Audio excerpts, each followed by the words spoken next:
Good morning students, welcome to English पुर class. Friends, English पुर के क्लास में आप सबका स्वागत है। फ्रेंड्स, हम लोग रिसेंटली जो है 12th क्लास का जो फर्स्ट बुक है रेनबो पार्ट 2, उसका फर्स्ट चैप्टर जो है पोएम का sweetest love I do not गो, जिसके राइटर जॉन डॉन थे और जॉन डॉन हैं भी, उसको हम लोग अभी अभी फिनिश किए। ठीक है ना फ्रेंड्स।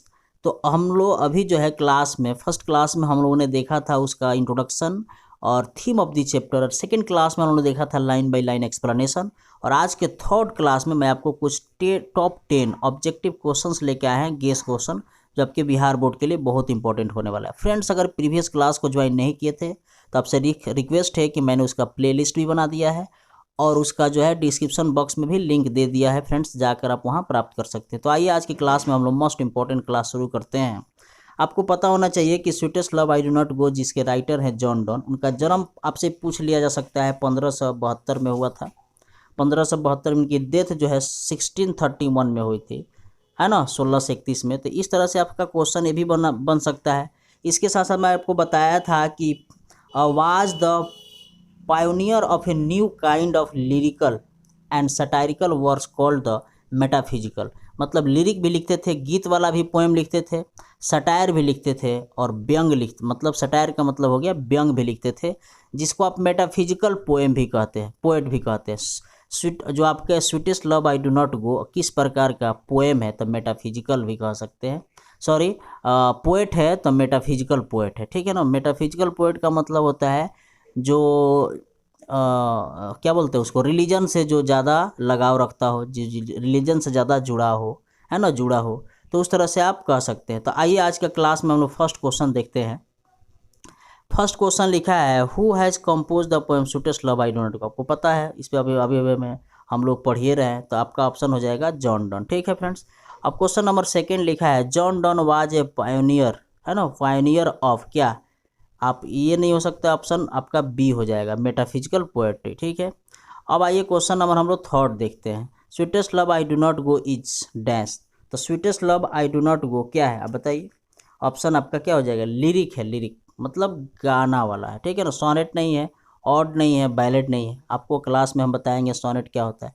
फर्स्ट क्लास में तो बताया था कि sonnet is a poem of 14 lines, 14 line की पंक्ति को सोनेट कहा जाता है। बैलेड क्या होता है, ऑड क्या होता है, लिरिक क्या होता है ना, एलिजी क्या होता है, ये सब आपको बताया जाएगा क्लास में, नेक्स्ट क्लास में। तो ऑप्शन आपका क्वेश्चन नंबर थर्ड का ऑप्शन आपका क्या हो जाएगा, sweetest love I do not go is a lyric.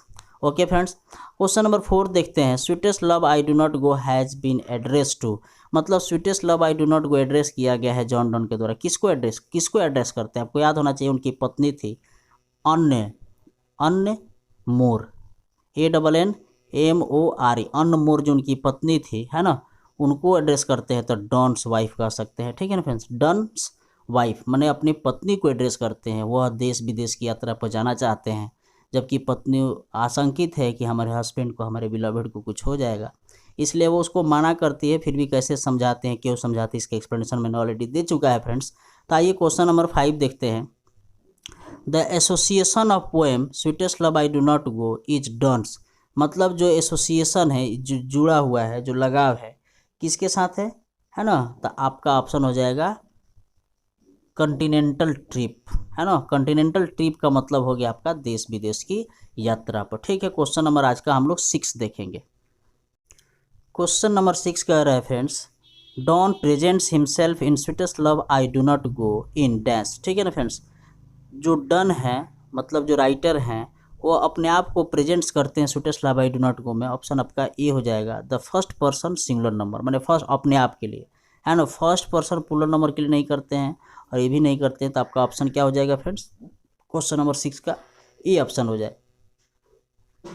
अब देखिए क्वेश्चन नंबर 7 क्या कहता है, sweetest love I do not go is dash, है ना, डायलेक्टिक पोएम है, ऑल एलिगोरिकल पोएम है, या लव पोएम है, या नन ऑफ दीज है।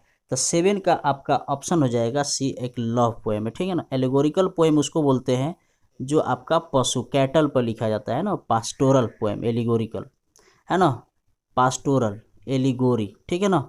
और डायलेक्टिक तो आपको पता ही होना चाहिए, जो बात विचार संवाद होती है उस पर। अब क्वेश्चन नंबर 8 देखते हैं।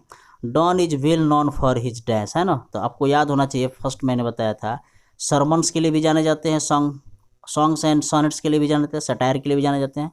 आपका ऑप्शन हो जाएगा ऑल ऑफ दिस। तो क्वेश्चन नंबर 9 के लिए ऑप्शन आपका क्या हो जाएगा फ्रेंड्स, डी हो जाएगा।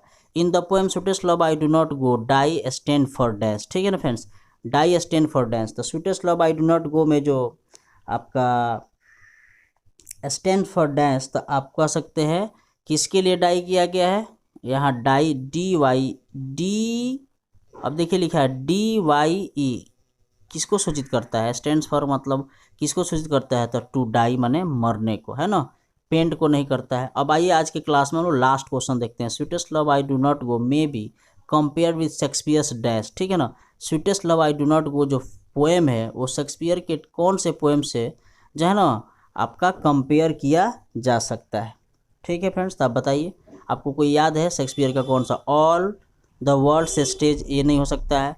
The marriage of true mind आपको याद होना चाहिए, the marriage of true mind जो 11th क्लास है, 11th क्लास, उसमें आपका सेकेंड पोएम है the marriage of true mind, मतलब दो सच्चे आत्माओं के मिलन को शादी कहा जाता है। तो उसको आप कह सकते हैं कि इसे कंपेरिजन कर सकते हैं, ठीक है फ्रेंड्स। तो क्वेश्चन आपका क्या हो जाएगा, इस क्वेश्चन का क्वेश्चन नंबर 10 का ऑप्शन आपका हो जाएगा फ्रेंड्स बी, ठीक है ना। The marriage of true mind आपको याद होना चाहिए, वह एक सोनेट था, 14 लाइन की पंक्ति को सोनेट कहा जाता है। तो फ्रेंड्स मैं उम्मीद करता हूँ कि यह क्लास आपको बहुत अच्छा लगा होगा। आगे क्लास में हम इसका समरी बता देंगे फ्रेंड्स। आपसे रिक्वेस्ट है कि प्लीज़ इस क्लास को लाइक करना ना भूलें फ्रेंड्स, और अपने दोस्तों के बीच में शेयर कर दे ताकि और मैं ज़्यादा एक्साइटेड और ज़्यादा एनर्जेटिक होकर आप लोगों के लिए मेहनत कर सकूँ, क्योंकि बहुत अच्छा लगता है यदि आप लाइक करते हैं। तो फ्रेंड्स चलिए आज के लिए इतना ही। Thank you for so much, है ना, thank you so much for watching this class. जय हिंद, जय भारत।